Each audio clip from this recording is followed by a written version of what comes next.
Don't ever go sideways and get the grooves to go this way. Another thing too with weld settings, at least for steel, is going to...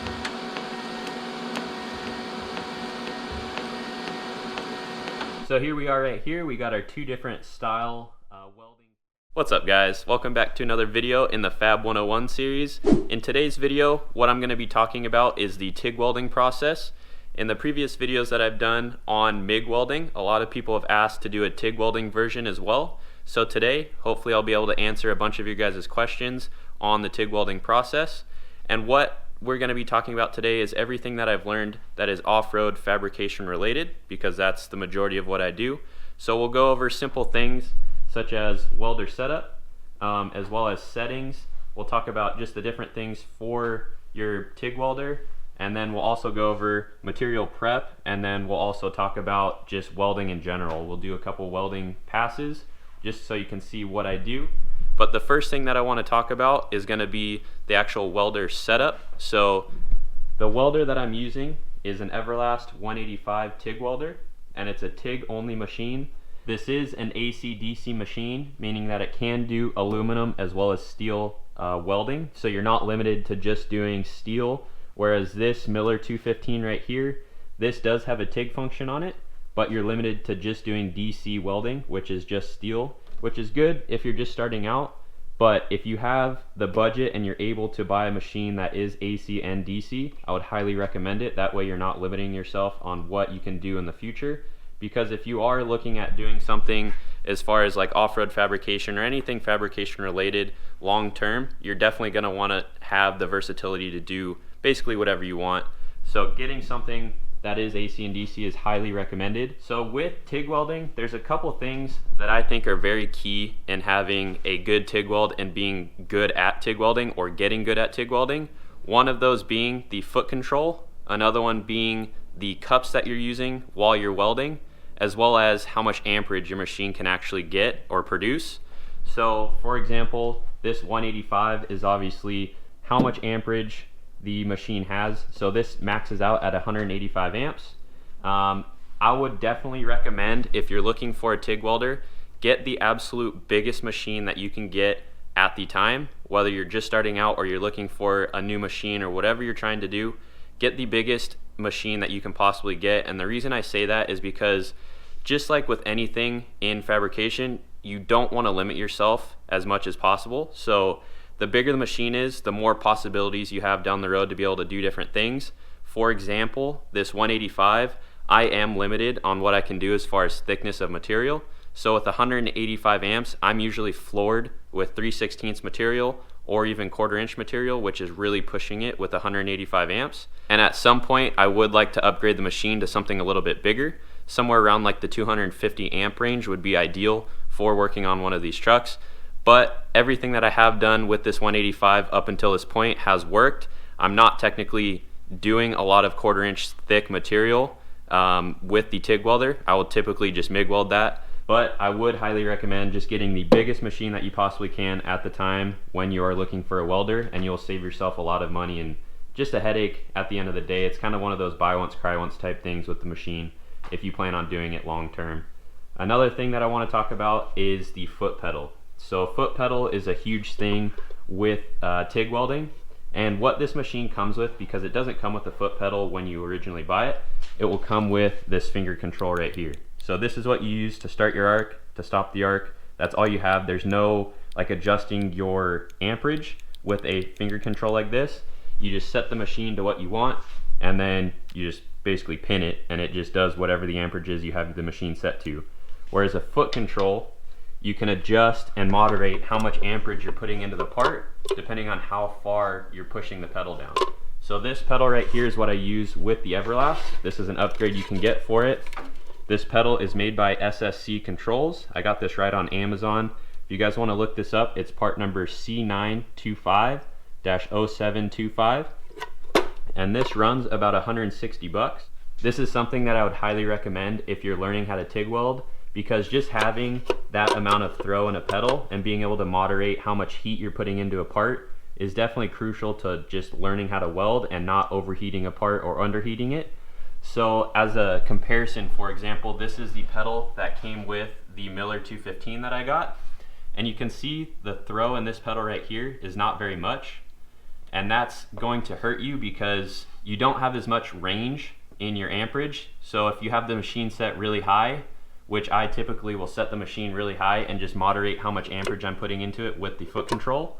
This right here, you have very little range of motion that you can go through. So when you first strike the arc, when you barely push the pedal down to where it's fully compressed, it's going to ramp up extremely quickly.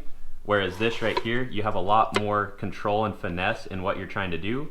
And it just overall ends up working out way better with a good foot pedal. That's something that I would highly recommend you invest some money in.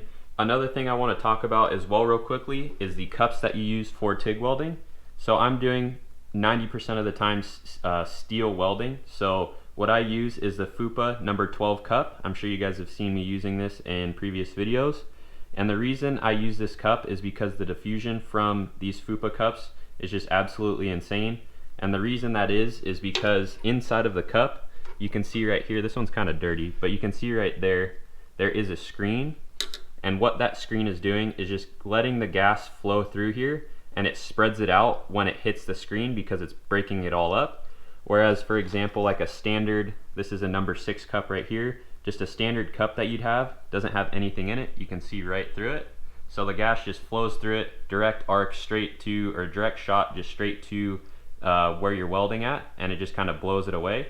Whereas this kind of diffuses, and the cup size as well is a lot bigger, and it diffuses the gas around the area that you're welding and just gives you a better outcome on the weld that you're doing.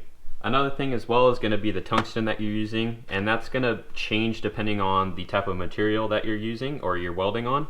So with steel, what I'm using all the time is going to be the 2% red tungsten. So each tungsten is going to have a different color associated with it, and depending on what you're going to be welding on is going to change the color of it. So with steel, I'll use the 2% red, and then for aluminum, I'll use the green tungsten. And both of these right here are a 3/32 in diameter, and that's what I basically use for everything. I don't really do a lot of thin gauge stuff that I'm welding, so typically it'll be about an 1/8 inch or bigger, and 3/32 is a pretty good size tungsten to be using for all of that stuff. If I'm going to be doing something like sheet metal, like welding a firewall back into a car or into a truck, what I'll do is drop the tungsten size down a little bit and then use silicon bronze and weld all that up. But I'm not doing that very often, so 3/32 is basically like my go-to for tungsten size. And since we're on the topic of tungsten, we can talk about how I go about prepping the tungsten to be able to weld. And you can see right here, basically for anything steel, it's going to be kind of hard because the GoPro doesn't like to focus, but for anything steel, what I like to do is a nice pointed tip. Nothing too crazy as far as like the length of the taper, but I do like to have a nice pointed tip because it gets a nice arc when you first strike the arc up. So this right here is a brand new stick of tungsten. What I'll typically do is go ahead and do both sides, so that way when I'm welding, if I dip the tungsten or do something weird, I can just go ahead and flip it over real quick, get the other side on, and then I can go ahead and start welding again. And it just kind of saves time when you're going ahead and welding, because especially if you're starting out, you're going to be dipping your tungsten a lot. So having both sides of this done, and you can just flip it around real quick and just keep welding, is definitely beneficial. But when you are sanding your tungsten down, don't ever go sideways and get the grooves to go this way with the tungsten. You want the grooves to always go straight with the tungsten. So if you're going to be grinding it, you want to do it like this and just spin it around and get it to a nice fine point or a flat point, whatever you're trying to do. Every type of welding process has a little bit different style tungsten grind to it. So depending on what you're going to be doing, that will change a tiny bit. But always make sure you're going straight with the tungsten, because that way the arc will want to go through the grind marks and just go straight out the tip of the tungsten instead of having a bunch of sideways lines. It's just going to make your arc wander all over the place when you go to finally start welding. So now that we have all of that out of the way, what we'll do now is go ahead and start prepping some material to be able to lay some passes down. And what I have here is two separate joints that we'll be doing.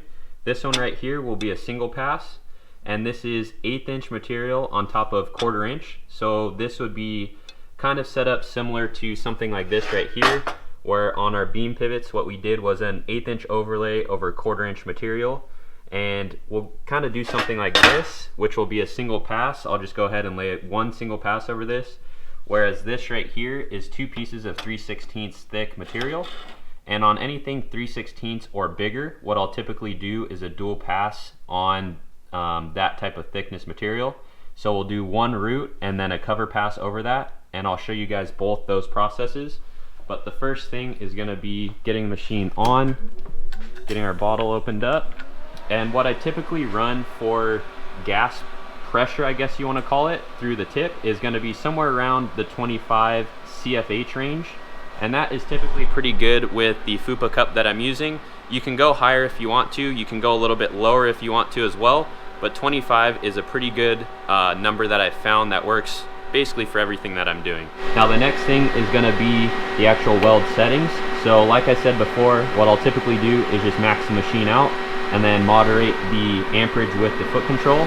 If you're just starting out, you can try and do this. When I first started out, I tried doing it this way, and I would typically end up putting too much heat in it because I just floor the pedal basically and just let it rip. And you'll more than likely, depending on the thickness of material that you're practicing on, you'll end up overheating the part, and that's not necessarily a good thing, especially if you're working with very temperamental materials such as 4130, which we're not doing a lot of here. We're typically using a hot rolled steel or a cold rolled steel, but you do need to be careful with that. So what I recommend is you can still use a foot pedal and moderate the amperage, but I'd set the machine up at an amperage that the max amount of amperage you can put through it is going to be basically like the highest you want for the material that you're welding to. So for example, if you're going to be practicing on a lot of 1/8 inch material, I would set the welder up at around 120 amps and just have that to where if you floor the pedal, you're basically right at where you need to be.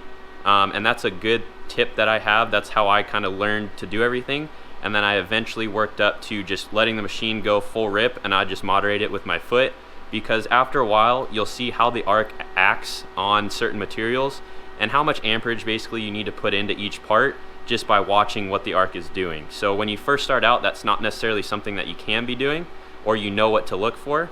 So I would definitely recommend setting the machine up at a lower amperage and just kind of flooring the pedal and just watching how the arc actually acts on the material and how it's melting the two materials together. Another thing too with weld settings, at least for steel, is going to be your post flow. That's really the only thing that you have, and that's going to be, typically I'll set that up for doing steel at somewhere around the 5 to 6 second range. And what post flow is, if you're not sure of that term, is going to be how much the gas flows after you're done welding. So as soon as you stop the arc and you let your foot off the pedal, the machine is still going to be pumping the gas through the nozzle, and what that's doing is just allowing the weld, while it's cooling down, to still have gas coverage, so you're not getting porosity in the weld or anything like that after the fact, and it can kind of cool while you're still giving it that nice coverage of gas. Now if we come back over here, what I need to do is get all of these 4 plates prepped and cleaned up.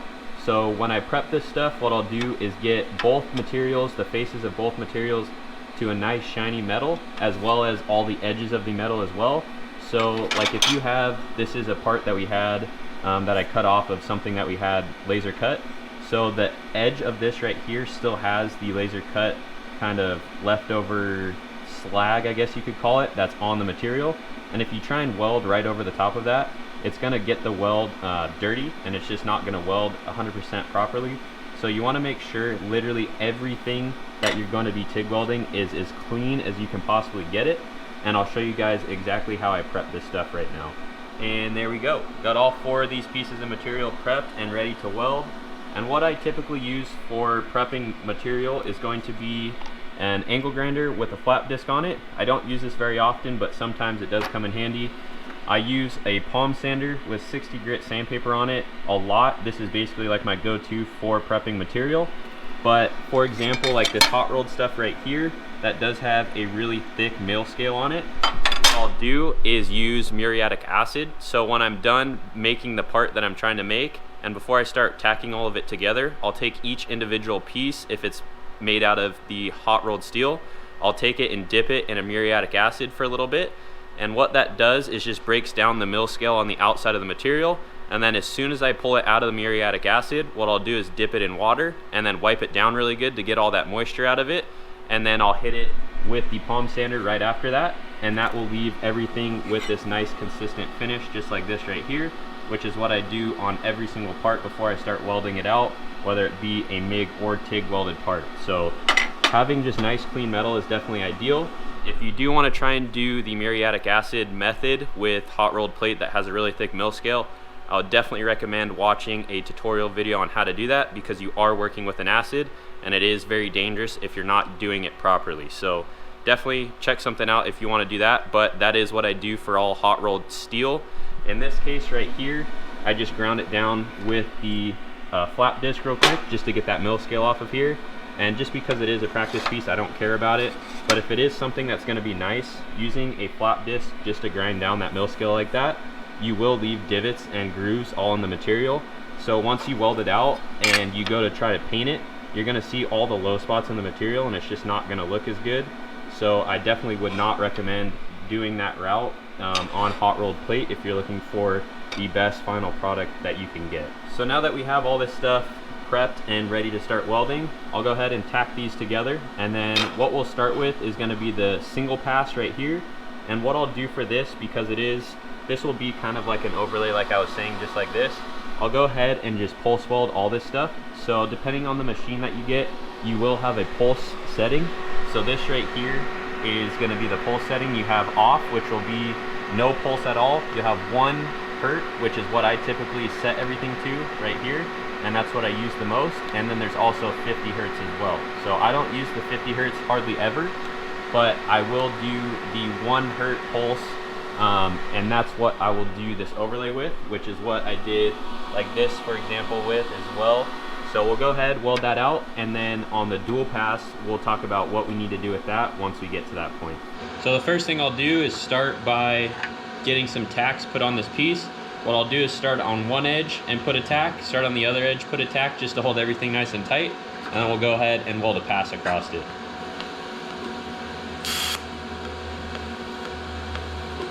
Now we'll take our filler material, which in this case I'm using an ER70S-2 filler material, which is good for basically any type of steel application. So we can go ahead, this will be, like I was saying before, this will be just a straight up pulse weld all the way across here, and then we'll see how it looks.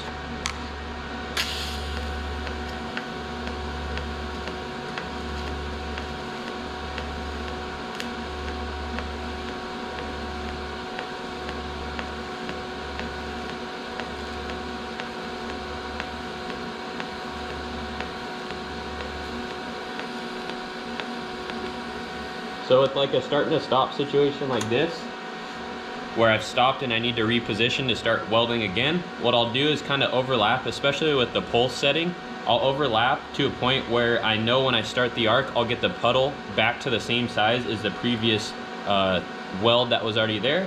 And then once I have the size set up, so when I moderate my foot, I'll get the weld to kind of span out to the same height as what it was before.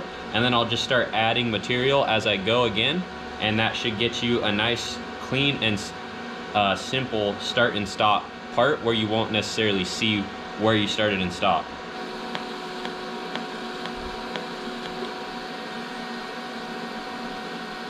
Let that post flow go, and there you go. That would be exactly how I do like an overlay plate on a part that I'm building. And I'll grab the camera and show you guys exactly how it looks right now. So the GoPro's horrible at picking up stuff at close distances, and the focusing of these things aren't very good, but you can kind of get an idea of what we're working with here. So this was, just going back over it, this was just pulse setting on an 1/8 inch piece of top plate and then a 1/4 inch lower plate. And the whole time that I was welding this out, I was just playing with the pedal with my foot, and just kind of modulating the amperage that I was putting into this part. And I do have the machine maxed out at 185 amps, and I was roughly about halfway down on the pedal throughout this whole thing, and the outcome is pretty dang good. So this would be perfect for like an overlay, for example, if you're going to be putting an overlay on a part, or just anything that's going to be 1/8 inch material thickness. This is basically what I'll do. I will pulse 1/8 inch material or anything lower than that, just because you end up doing basically a single pass on all of this stuff, and it just ends up coming out looking a lot better. I still am getting the correct amount of penetration on this part as well. There's no way this weld is going to be able to rip off of here or anything like that. This is totally fine for everything like this, at least in an off-road application. So again, everything that I'm showing you right now in this video is going to be off-road related. If this was something structural or industrial, this probably will not be able to pass any type of certification or anything like that, because typically you're not pulse welding any of that stuff. You're just going to be flooring the pedal or putting the pedal down and just going for it and adding the filler material as you need. Whereas this type of stuff, it's not as crucial, but obviously you don't want it to break. And a weld like this, you're definitely not going to be breaking. So that is what I'll do for like an overlay setup, for example. And then now what we'll do is we'll go ahead and do like a dual pass setup, which is going to be something like this right here. And on anything that I'm doing a double pass on, for the root, which is the first weld that you put down that's going to basically fill the joint up, I will do without the pulse setting. I'll do it just using my foot, having the machine run the whole time without doing a pulse. And I'll run a root through here and burn it in as good as I can to get the best penetration possible.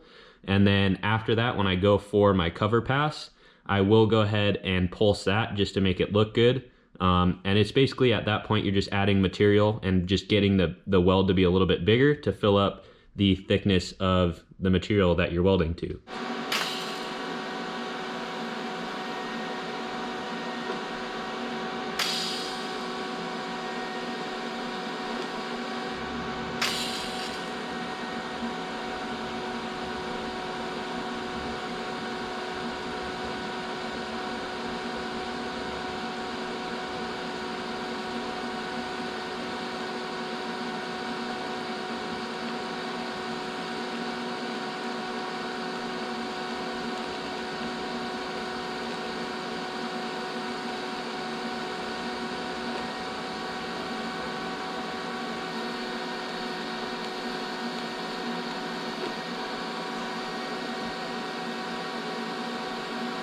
So there's our root right there. You can definitely tell from that camera angle of me welding this out that my torch hand is a little bit shaky, but that definitely doesn't affect the way that the weld quality comes out. You would think just because you're sitting there watching the hand shake and all that stuff that it's really affecting the way that the weld comes out.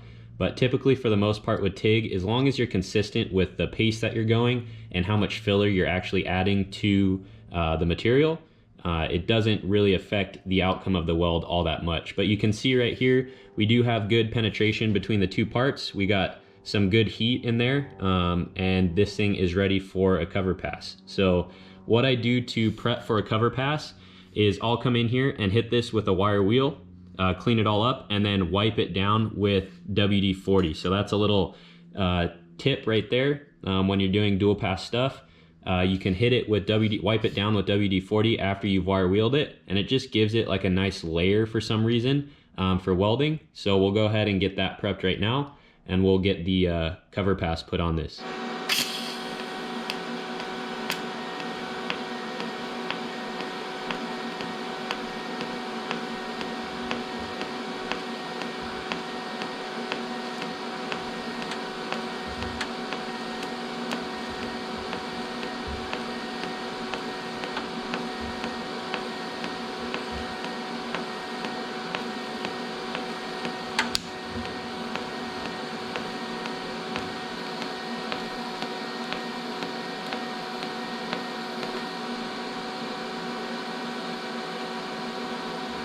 So here we are right here. We got our two different style welding techniques. So with the single pass right here, with the pulse setting, this is what we ended up coming up with. And this is what I would use with anything on an 1/8 inch thickness material or smaller. For the dual pass setup right here, I did do the root pass with no pulse, just got it in there, got it nice and hot and burned in, and then cleaned that up and came through with the pulse setting for the cover. And for the cover, I did end up using the machine at 185 amps, and I had the foot pedal floored. So 3/16 is basically the limit with this 185 TIG welding machine. Anything thicker than that, I would start to have to preheat the material to get it up to temperature so I can weld it a little bit better. If I was going to be welding 3/16 or 1/4 inch, typically I would not TIG weld it. I'm not a TIG everything type of person. A lot of the stuff that I do is still majority MIG welded, and the reason for that is, one, because it is obviously a lot simpler to do than a TIG weld, and also two, because the TIG welder that I have is very limited on amperage. So anything thick I don't necessarily like to do with the TIG welder that I have, just because I don't want to run into an issue where I'm not putting enough heat into the part and it can potentially crack down the road or break the weld off or whatever it is. Learning how to TIG weld is not something that you're going to learn overnight. This is definitely something that takes a lot of time and patience to get good at. Hopefully you learned something from this video, whether you're learning how to TIG weld right now or you have an interest in learning how to TIG weld at some point down the road. I am by no means a professional welder. Everything that I've been taught has been self-taught right here in this garage, just by getting down and doing it. And I don't want to make it seem like what I'm doing in this video is 100% the correct absolute way that you need to be doing something. But as far as the off-road application goes, this is the way that I do the things that I do on the day-to-day, just getting parts built. And I've never had an issue with anything that I've done up until this point. If you guys did like this video and you did learn something from it, please drop a like, comment, and subscribe down below, and we'll catch you in the next one. Peace.